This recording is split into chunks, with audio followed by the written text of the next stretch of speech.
Good morning. I'm Shannon Moon. I'm the Sheriff of Nevada County, and appreciate everyone's response and being here today to get some more information into our investigation. We have been working with the family and really since the very beginning trying to make sure that we focus on all of our efforts being for the family. And at this time, last night we did receive some information of the recovery of the vehicle that we've been searching for, and it was located inside the Prosser Lake. It's located within a search zone that we have been searching since the very beginning of our operation. We are very fortunate that we had the assistance of a volunteer group, the Adventures with Purpose, that came out with some very specific expertise and were able to help us in locating the vehicle that we had been searching for several weeks. It's at these times that we really want to recognize the reason why we're all here, and that is for this family. We've said that from day one with our staff, the incredible amount of collaboration that we've received from our partners in this region. Clearly being a mountain town, we're used to having great collaboration, knowing that none of us have enough resources to go around, but when we all work together, I think it is an incredible show of how committed all of our agencies are for our community here. Working hand in hand in unified command, joint command with the Placer County Sheriff's Office. Folks from the California Highway Patrol, the Truckee Police Department, and our friends from the Federal Bureau of Investigations. The amount of effort that all of these agencies put together really truly is why we're here today. And as we eliminated a lot of tips and information that was coming in, I think it's very important to understand that all of that work did lead us to this time. And being able to focus on the services that we provide to our families here that are impacted. We've recovered the vehicle. We recovered the vehicle last night. We have located a decedent inside the vehicle. We believe it is our missing person. We have not been able to positively identify, but it's more than likely where we are today. And we wanted to make sure that the family had all that information first. The last thing we want to do is have them learn information outside of our team. So I think that is one of the points that I really want to make sure that our communities know and the folks that are watching today know is truly how committed we've been throughout these last few weeks in coming to this resolution. It's still an active investigation, and I understand there will be and that we will continue to receive lots of questions regarding our investigation, and we will release what we can. But at this time, our commitment is to this family, and that is where we will consistently reach for making decisions on what we release. Again, it is still a very active investigation. So again, I appreciate everyone being here, getting this information out. It is, the reason why we're here is because of the community support and the amount of work that was put into this investigation to where we could clearly identify very specific areas to search. The Adventures with Purpose folks did just a fantastic job at being able to locate the vehicle as quickly as they did, based on, again, a lot of heavy lifting that the folks behind me have done throughout the last couple of weeks. So I appreciate everyone being here, and we'll open up for some questions. I'll go first. Yes, ma'am. What agency called in Adventure with Purpose, and when did you decide if it was you guys? that we needed this extra help? Captain Sam Brown from my agency will be happy to answer this question. Yeah, thanks. The question was, is which agency requested? I'm not exactly sure that an agency had reached out and requested from within our unified command, but as everybody's reading online and seeing all the information that was coming out, and we realized that there was an interest from Adventures with Purpose, we did link up that group with Sergeant Mike Powers with the Placer County Sheriff's Office. They had lots of communication as they were going to be traveling to this area, and then a lot of detailed information that was shared that wasn't necessarily out to the public yet that hopefully was of assistance to helping them locate the area to go to. You said the car was found in the area where you've been searching since the beginning. What did AWP have that maybe you guys didn't have, or why was that missed in the initial search? Yeah, I think that's a great question. That's one that everybody's going to have, right? Is how did we not find it when we were searching? The lake was extensively searched with side sonar, with an ROV. We had divers, we had swimmers. I think that's part of what we're going to have to go back to do and debrief. You know, when peace officers are out in the field and volunteers and searchers, it doesn't mean that they're experts in the field, right? These are sometimes ancillary duties, and we're calling from other agencies to try to jump in. And tracking underwater is an extremely difficult thing to do. So I think part of our debrief on any of these situations is how do we figure out to improve our services, work on our resources and the way that we use them. A lot of this equipment is high-end, very expensive, and you really need to have a lot of practice and expertise. And I think that's where a group like Adventures with Purpose is able to focus and practice those skills and really hone them. And so we're appreciative that they were able to come out and locate it. I also don't want to take away, though, from anything from our volunteers as well as law enforcement that have been out there. I mean, we literally had people swimming in the water looking down so that we didn't disturb the ground initially. You know, my understanding is the vehicle was upside down. That also makes it more difficult. And if silt and things come up above, that can also make things difficult. So before I really can say, hey, why we weren't able to do it, I also could say that we eliminated a lot of areas that we would still be searching if we didn't have all the great people out there. And that helped give them some guidance as well, I think. But clearly their expertise in diving and their equipment that they brought to the table assisted us, and we appreciate that. Did they specifically have any specific technology that all of these 16 law enforcement agencies didn't have? I'll have to debrief with them before I'd have the answer to that question. I believe we're going to try to do that today.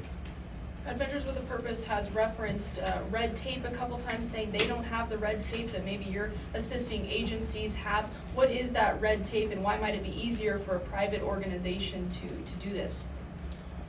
I don't know exactly what we're talking about in regards to red tape. I think that from the very beginning, we never deterred anybody other than certain scenes that we closed off at times that became areas of interest and we wanted to protect for evidence. So I don't know that there was any red tape ever put on this. I mean, if you look at the amount of man hours that went into it, it was like over 15,000. And I know it's even higher than that now.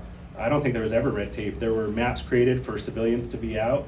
The boat ramp in the lake were never actually shut down, because the way we were looking at it is more eyes out there, the better off we're going to be for finding Kiely, and that was continually the goal. So I'm not sure that there was ever red tape. I think it comes down to lots of factors, and like I said, we're going to debrief and try to figure out how do we become better and do a better job at these types of operations. Why did agencies believe it was an abduction at first?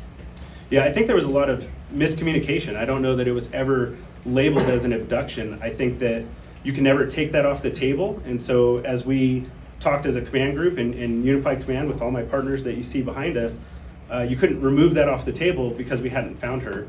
And so, that was some of the struggles with some of the services that we wanted to obtain and things we wanted to do, but we couldn't say it wasn't an abduction, but we also never said that it was an abduction. I think that was clarified fairly early on, but we also probably wouldn't have received all the services and all the people if that wasn't an option. If this was truly a search and rescue mission, we may not have had all the resources to conduct interviews. I think they identified over 400 juveniles, and to be able to interview all those folks and provide feedback off of all that, it takes an army of people, and I think we were lucky to be able to put that together between my partners and agencies that are right behind me. Did any of the juveniles, anybody mention a car going over the side, a car in the water, out of all those? I don't believe that statement was made, not to my knowledge. Was there any indication that this was an accident or foul play? That's still being investigated. If we'd like, we could turn it over for CHP can give some information. They are conducting the accident investigation utilizing their MAPE team. Good morning, Josh Ellers, Assistant Chief with CHP Valley Division based in Sacramento, which Truckey's a part of. I can confirm that our department is conducting a fatality traffic collision investigation. We're harnessing all of our resources, working with all of our partners here. As you see, we're utilizing our MAPE team, our multidisciplinary accident investigation team, to harness more data from the vehicle that was recovered. We've utilized all of our air resources to map and video and take photographs of the area in question. And that's currently ongoing, so I can't comment on the nature and details of that investigation, but I certainly appreciate all the partnership that we have here with our local county and state partners. We'll continue to assist in any overarching way that we can as an agency. Do we know how close the vehicle was to the actual party site? I don't have the exact location in terms of distance, but it was relatively close to the area in question. Like a few hundred yards or a half a mile? I couldn't say. I haven't seen the exact data and the mapping. That's still ongoing. Did many partygoers leave by the same route? You know, this along is, the way? I can't comment on all that, but what I can tell you is, and I think it's been discussed, is this is a very popular area. There's a lot of foot traffic, a lot of vehicular traffic on and off road. So certainly crisscrossed and a lot of extensive movement in that area continually throughout this time of year. Is there any suspicion that it could have been another car who maybe hit this car, or was it a one-person car situation? I don't have that information that I could comment on at this time. What I can tell you is we'll do a thorough investigation. We'll take every bit and piece of information that we have, including what's already been provided to us, and we'll reach some conclusions that will be provided to the parties of interest at that time. Before Adventures with Purpose went out there this weekend, when was the last time that we had swimmers or divers from any of these 16 agencies out there searching that area? I'd defer back to the Nevada County Sheriff for that question. Thank you. Yeah, I would say that we actually have had divers, not necessarily in Prosser, but in lots of bodies of water up until even the days that they were there. There were many ponds that we were following up on Coldstream, as well as other bodies of water. So I don't know that dive teams ever discontinued. It was more of trying to still follow up on all of those things. And I believe Adventures with Purpose also had been diving at other lakes as well within the area. Is there any time from the time that Adventures with Purpose started to how long it took them to find it? You're talking on Prosser Lake specifically? Yeah. Yeah, I think it was relatively quickly, but I don't have an exact time. Like, again, we're gonna have to debrief with them, figure out, between putting equipment down, getting in the water, and identifying where the car was at. Can you talk about what happened last night in terms of taking the car out? What kind of law enforcement was there, and what happened last night? Yeah, I mean, I think most of the law enforcement partners you see behind me were present during that time, trying to do the best they could for ensuring that everything was done correctly, and also trying to add some levels of privacy to the best of the ability in worrying about the family and ensuring that they were covered as well. But I mean, beyond that, I don't know what your specific question is asking. Logistically, how do you get a car out that's offshore? How does that happen, and then where does the car go? What happens? What happens from last night to when you arrived to today? Yeah, so once the car was located, dive teams were assembled. I believe Placer County was probably still the primary dive team. They have to use lots of devices to lift the car, turn it over, and then the use of tow trucks was what made it possible for pulling the vehicle out of the water. And the vehicle is taken down. The FBI has offered up assistance and are going to be helping to conduct investigation regarding the vehicle itself, and making sure that we don't miss something that may be in there that we're not aware of. Are you guys confident the car was in the water since the night of the party? I have no reason to believe that it wasn't, but until we have those answers, I wouldn't know the answer to it. Can you just clarify as far as what teams had been in that area before Adventures with Purpose, if any, on that specific, on Prosser? Yeah, I mean, it's almost so many that it would be hard to link out between the different teams. There were numerous boats, Yuba County, Alameda, Nevada County, Placer County. Swimmers came from Washoe County. We had divers from every single one of those agencies and then some. I mean, it was a vast amount of people. And I would just say, unless you've conducted these types of searches and tried to do it, it does take a level of expertise, and nothing's perfect. When you fly a helicopter over the air trying to identify if something is there, most places give that less than a 5% probability of detection, meaning if you flew over, you only have a 5% chance of seeing something. You had trees and brush and bushes and dirt and all these other things, and it becomes a pretty difficult task. Even though once you find the answer, on hindsight, everything looks 20/20. The reality is it's not that simple. It is pretty complex and it's tough. So again, we're just appreciative that the resources came out and were able to help us in locating it. Were there signs that the person in the car tried to escape? I think that's too preliminary for us to be able to determine that at this time. Was there more than one body in the vehicle? No, there was not more than one body in the vehicle. Describe the difficulty of what water does over 2 weeks to evidence. It depends. That's a complicated question. I'm not an expert in water. However, temperature of the water and things like that come into play. But it can add difficulty based on many factors that can cause damage to, obviously, things that we want to look at to investigate, but also to bodies that may have been submerged for a period of time. There likely could have been tire tracks or some type of signal that a car did go into the water there. Did rain impact that? Did this heavy activity in the area impede seeing those signs? I think everything's a factor, but again, that's where we rely on the MATE team from CHP to come in with their expertise and be able to provide some of those answers. And it seems that Adventures with Purpose have pretty sophisticated equipment. Is this something that the agencies here have, or you all still need? Yeah, I'll have to debrief with them to figure out what equipment exactly they use to see if it's items that we have or if it's a matter of training with the items that we have. So until we talk to them and know exactly what they used and how they went about it, I wouldn't be able to answer that correctly. They also said the car was 14 feet deep. Did y'all go that far to look for the car? Yeah, some of that information is sometimes deceiving. So yeah, the car was reported at 14 or 15 feet. However, the water level since the 6th has also dropped a vertical 3.5 to 4 feet, which could be 20 to 25 feet off of shore. So a lot of things have changed in those aspects. Until we really can look into all that information and sort through it, it's difficult to say whether those factors had a play in it or not. I think it's still more important for us to debrief, look at training, look at equipment, look at tools, and look at outside entities that are experts, where this is maybe their full-time gig that they do, and try to see how we have that involvement from the community to come out and help support. At this time, can you tell if there are any signs of foul play? At this time, we're not gonna be able to say anything like that. It's been said that people were drinking at the party that night. Was anything found in the car that could lead you to believe that she was drinking that, where the person found was?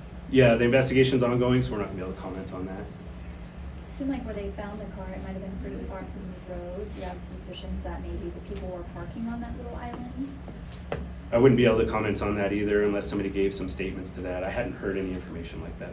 Do you have any theories as to how the car got in the water, and also what gear was the car found in? I think if I make up theories, then I'm just guessing, and I'm gonna lead us back into a trail that's not certain, so we'll wait until we have those facts and details. And as far as the car, we're not gonna release any information until we've done a solid investigation on it. Who received the first call from Adventures with Purpose, and what was that call like?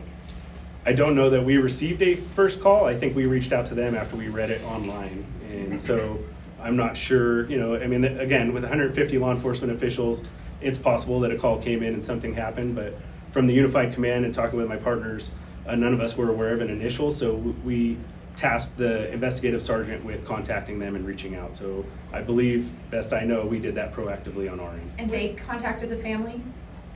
I think there's still some sketchy details on exactly how that contact went out, so I don't want to speak on behalf of the family. What was it when you heard, you personally, when you heard that they might have found the car? What went through your head? Well, I think what we all are thinking, which is hopefully this is true, and we got a lot of work ahead of us to make sure that we still do right by the family. Our biggest concern is making sure that the family has been aware of everything from day one, and that we're not shielding them, but we're also not bombarding them with things. There's a lot of ups and downs throughout this investigation, a lot of emotional turns throughout the whole thing, and our goal is to make sure we're supportive of the family throughout this whole task and doing our best in that. How long will an investigation into the car, maybe that's for Highway Patrol or FBI, how long does an investigation to look at a car take to figure out what may have happened? I mean, I think there's a lot of factors in that. I don't mind turning it over to CHP and let them. Because obviously we have a multifaceted investigation with multiple agencies, it can take time.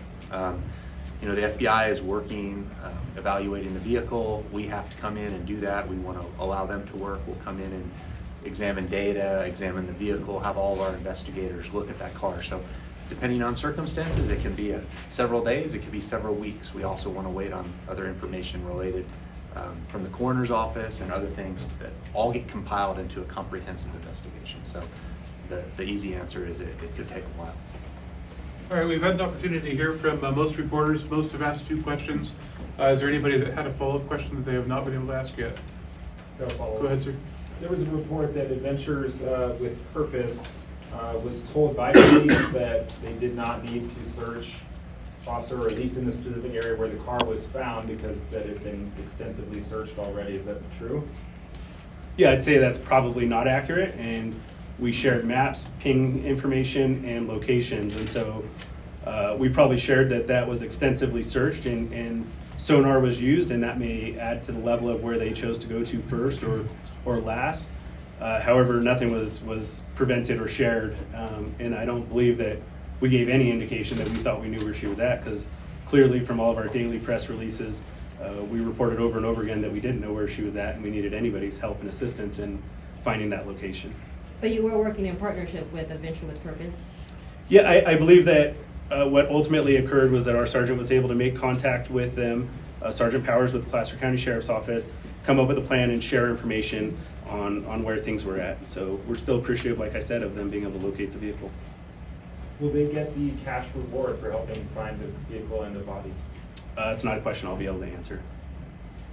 May I ask, have you been able to determine a cause of death, and will there be a toxicology report conducted?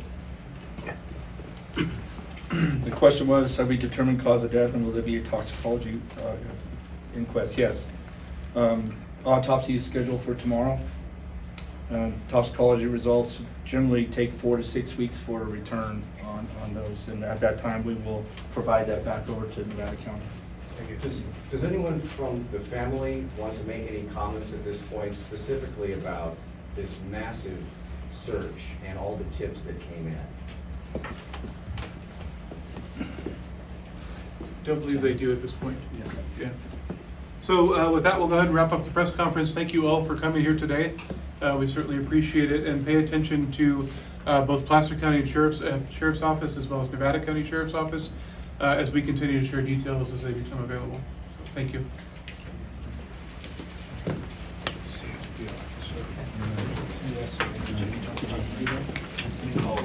Yes.